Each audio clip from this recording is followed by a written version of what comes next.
Hello guys, welcome to 5th generation Hobby Shop. So ngayon, magre-review po tayo ng isang unit. This one is in CO2 airgun pistol. The model is the Beretta APX. Okay, Umarex brand. Fully licensed by Beretta Italy. Okay, this is the box of the unit. Ayan, Beretta. This one is blowback.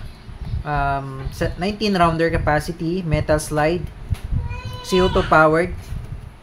Yan, Beretta APX. So kung nakakita na kayo ng unit na Beretta APX, search nyo sa Google. Yun po ay 9mm. Okay, so parehang-pareha po siya, no? Kasi officially licensed by Beretta po ito, Beretta APX. So this one is, ayan, Beretta APX 4.5mm or 1.177. Steel BBs po. Steel BBs po ang bala. Ayan, Umarex. Germany. Okay, Germany brand. Ayan, APX airgun. This is the model APX. Okay, so buksan na natin. Ayan. CO2 powered airgun. Chambered in 4.5mm steel BBs or 177. Ayan yung kanyang bala. Okay, and tingnan natin yung unit. Ayan guys, ang ganda ng kanyang serrations, ang ganda ng markings, napakalinis ng markings, Beretta. Ayan. And the logo of the Beretta, of course. Ayan. Tapos yung sight niya, ang ganda rin. Ayan, Beretta APX. Ayan. Made for Umarex, Germany. Ayan. Beretta trademarks, licensed by Beretta Italy. Okay? So fully licensed by Beretta Italy. So yung original po na Beretta APX ay ganito po talaga siya, no? Ang pinagkaiba lang yung mga markings, yan, katulad yan, yung mga sa original kasi walang ganyan, pero may mga ibang markings na kasama rin sa, katulad nito, yan, caliber 4.5mm. Syempre dun sa original, kung ano yung caliber niya, yun markings dyan. At this one, syempre airgun siya, 19 rounder capacity. Ito yung magazine clip, yan yung magazine clip. Tapos, eto naman yung CO2 cartridge. Ayan. Sa paglalagay ng CO2, nilagyan ko na kasi siya ng CO2. Madali lang naman actually. Luwagan mo lang yung adjuster. Ito yung adjuster niya. Then, pasok mo yung CO2. Then, hihigpitan mo siya. Parang yung sa revolver na Crossman din. Same na same lang siya. Ayan. Pati sa ibabaw. Yan. May markings pa sa ibabaw. EPX. At napakaganda ng pagkagawa. Pulido yung markings. Ayan, yung engrave. Ayan, Beretta. Pati yung logo. Ayan, serial number. So, ayan. Beretta APX. This one is an airgun po, no? Hindi siya airsoft. Airgun pistol CO2 powered. Okay, so ngayon lagyan pala natin siya ng bala para matest natin. Okay? So sa paglalagay ng bala, bali ito yung spring. Isasagad nyo siya sa dulo, ilalak nyo siya. Yan. Yan, lalak nyo siya dyan. Tapos dito nyo ilalagay yung BBs. Yung steel BBs. 4.5mm. So, mas magandang gamitin nating bala, Umarex or pwede rin Crossman. Mas high quality kasi yun. Yan. Lagyan muna natin siya ng 5 siguro. Yan. Tapos, tatakpan nyo po dito. Tatakpan nyo po dito sa part na to. Ito. Tatakpan nyo po dyan para hindi lumusot yung bala. Then, dahan-dahan lang sa spring. Yan. Okay? So, ganun na po ang paglalagay ng bala. And then, meron siyang slide safety. No, ito po yung safety. Ayan. Yan yung safe. Tapos, teka lang. Testing natin. No, ito pala yung safe. Yan yung safe. Then, yan naman yung fire. Okay? Yan yung fire.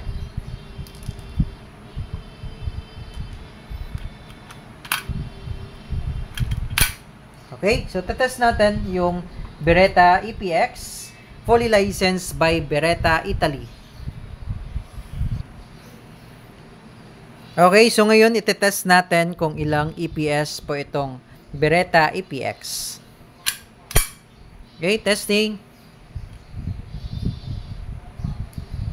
Firing.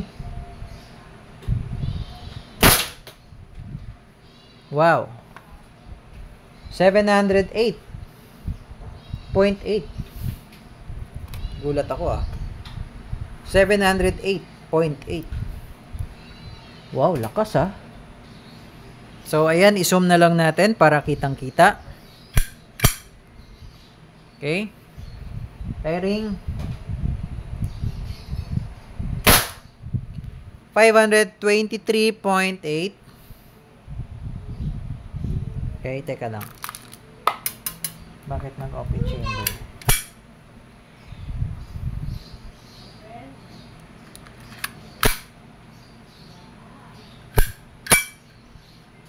Okay, one more.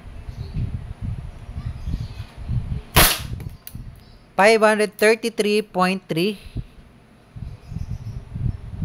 Ang lakas ng tunog. Ang lutong.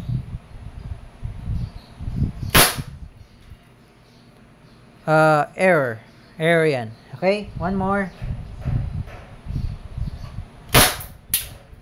505.1. Wow. Lakas ha. At talagang malakas. Ang lakas ng tunog.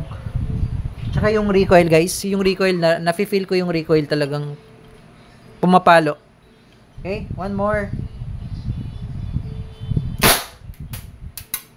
Nag-error ulit kasi nag-2-3. Okay, and then nag-open chamber na siya dahil wala na siyang bala. So on my summary, so pumapalo siya, I think pumapalo siya ng 500 to 700 EPS. 500 to 700 EPS.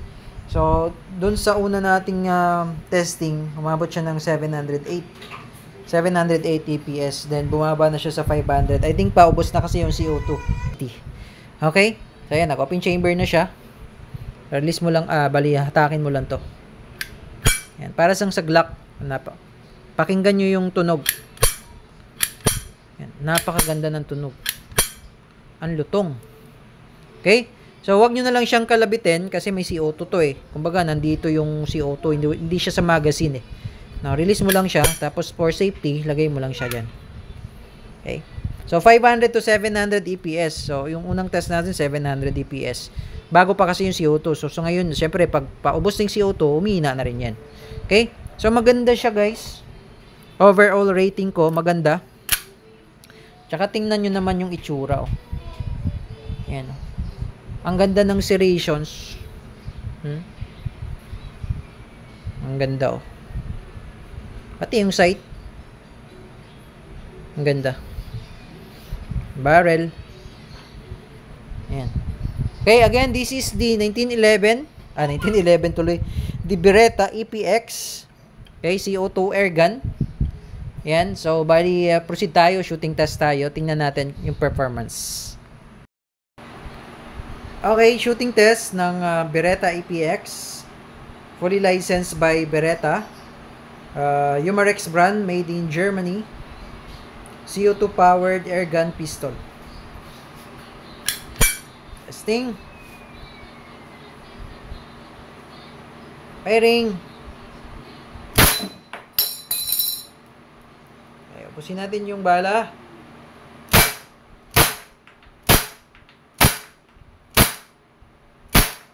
Okay, open chamber. Release the magazine. Pull back the slide. Then hammer down. Huwag mo na pala siyang i-hammer down kasi may CO2. No? Lagay lang natin siya sa safe. Kasi pag hinammer down mo siya, this one is a double action only. Pag naka-safe naman siya, yun na yan, puputok. Okay? So, ibig sabihin ng double action only, pag hinammer down mo siya or kinalabit mo, puputok yan. Yan. So, yun lamang po. Thank you for watching. Kung interested po sa unit, lalagay po yung